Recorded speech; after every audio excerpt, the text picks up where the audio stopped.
अरे मास्टर जी, बड़ी ही भाग्यशाली है आपकी लड़की, जो हमारे लड़के और फैमिली दोनों को ही पसंद आ गई। न जाने कितनी लड़कियां देखी हैं इसने, पर कोई लड़की पसंद ही नहीं आई आपसे पहले।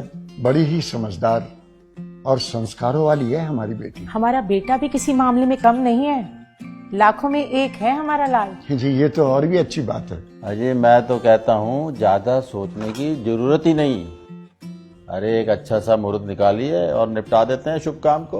जी जैसे आप अच्छा समझिए, पर शर्मा जी मेरे हिसाब से बच्चों की राय जान ली जाए तो ठीक रहेगा। अजय, कैसी बातें कर रहे हो मास्टर जी? आप बच्चों की राशि मिलवाइए और हो जाने दीजिए। नहीं अंकल जी, आप लोगों को एक बार हमारी बात सुन लेनी चाहिए। आपकी बात? कैसी बात?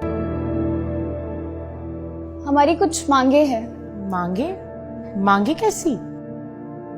माफ कीजिएगा, शायद आप लोगों को मेरी बात बुरी लगे, पर इस रिश्ते को आगे बढ़ाने के लिए आप लोगों को हमें कुछ प्रूफ देने होंगे। प्रूफ? कैसे प्रूफ? हमें आपके बेटे के मेडिकल रिपोर्ट्स चाहिए और आपके बेटे के एजुकेशन और इनकम के प्रूफ चाहिए।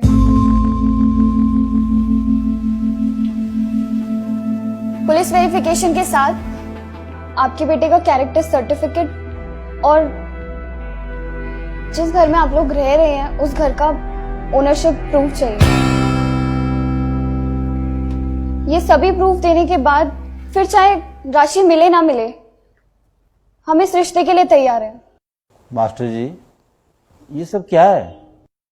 माफ कीजिए शर्मा जी, अगर मेरी बेटी ने कोई गलत बात कह दी हो, पर शर्मा जी जमाना बहुत तेजी से बदल रहा है। जमाने के साथ साथ संस्कारों को भी चेंज करना होगा, नहीं तो ये रोज रोज तलाक के किस्से आगे बढ़ते चले जा रहे हैं। इनको रोकना बहुत मुश्किल हो जाएगा, बहुत मुश्किल हो जाएगा। अरे वाह, आपकी बातों का मतलब है कि हम झूठे हैं और हमें सच साबित करने के लिए प्रूफ देने होंगे।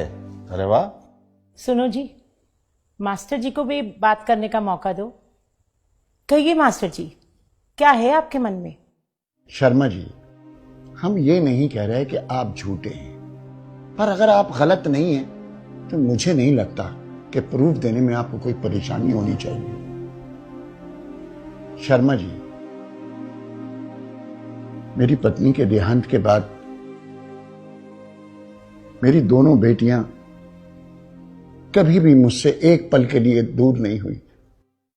आज मेरी लाडली बेटी, मेरा जिगर का टुकड़ा, जिंदगी भर के लिए किसी दूसरे के साथ कैसे जा सकती है,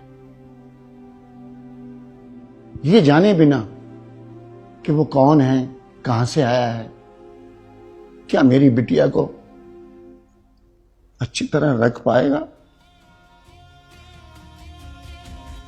शर्मा जी, मैं अपनी बेटी का भाग्य तो नहीं बदल सकता,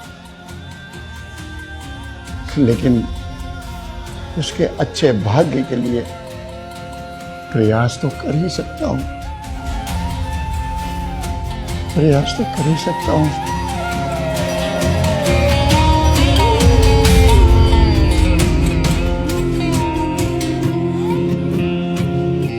अंकल,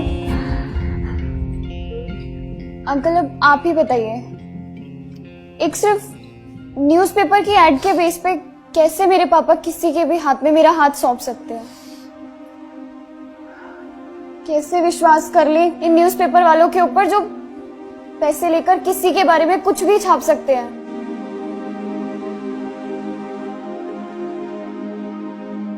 अंकल, मैं एक लड़की हूं और शायद आप लोगों को मेरा बोलना अजीब लग रहा होगा,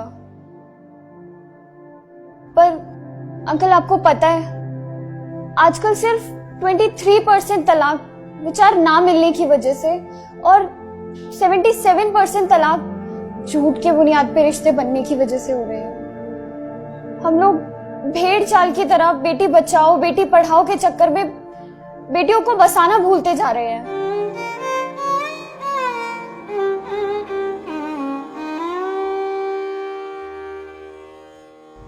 शादी से पहले हम लोग पुलिस स्टेशन, हॉस्पिटल या फिर किसी ऑफिस में जाकर इंक्वायरी करवाने की बजाय पंडितों से राशि मिलवाना जरूरी समझते हैं। सोशल मीडिया पर अपने दिखावे के चक्कर में हम लोग लाखों रुपए सिर्फ और सिर्फ प्री वेडिंग शूट पर ही खर्च कर देने में लगा देते हैं।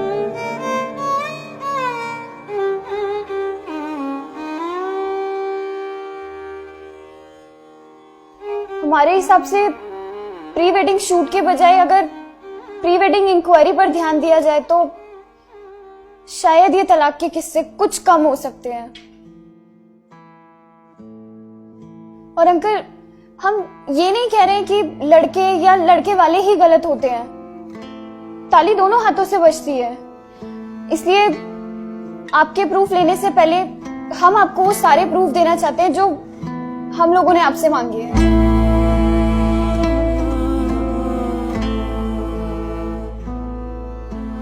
शर्मा जी, एक आखिरी बात आपसे और कहना चाहूंगा कि इस तरह के fैसले कभी दिल से नहीं करने चाहिए, दिमाग से करने चाहिए, बाकी ऊपर वाले पे छोड़ देना चाहिए।